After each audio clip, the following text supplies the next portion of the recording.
Pilipino kasi parang it's not for the wind, it's the water that really got us. Yung naka-indicator ng lights.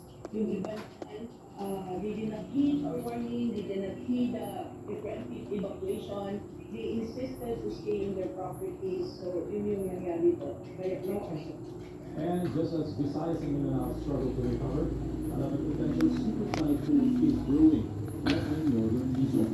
Our weather instruments, UAN, has entered the Philippine area of responsibility, and it could hit land at or near its peak intensity as a super typhoon on Sunday or Monday. Pag-asa warns of potentially life-threatening conditions due to the super typhoon's violent winds, torrential rains, and high storm surge. The back-to-back storms prompted President Ferdinand Marcos Jr. to declare a state of national calamity. That gives us quicker access to some of the emergency funds, number one. Secondly, napakabilis natin procurement so that we don't have to go to the usual bureaucratic procedures and we can immediately provide assistance to the victims of the storm. The recent calamities have once again turned the spotlight on the massive flood control scandal and how billions meant to save lives were instead washed away by corruption. In Cebu, the hardest hit by Typhoon Pino, with over 100 deaths, locals are asking, where did 26 billion pesos in flood control projects go?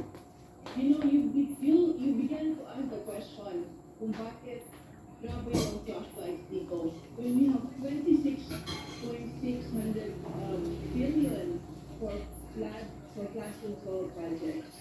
So, yun lang naman sa akin.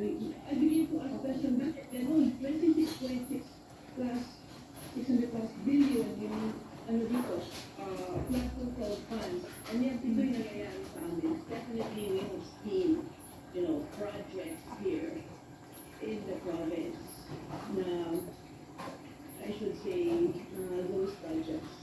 Kaya hindi yung isip ko kung ano ang ginawa ng flood control project sa Cebu, hindi na kailangan ng taon. Kasi ako magkukulang ng mga ginawang mga proyekto. Tingin ko dahil na rin yun sa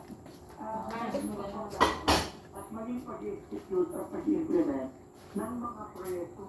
Public outrage is boiling over as the so-called big fish behind the flood control scandal remain free and untouched. But government officials insist justice is catching up. Around 600 individuals linked to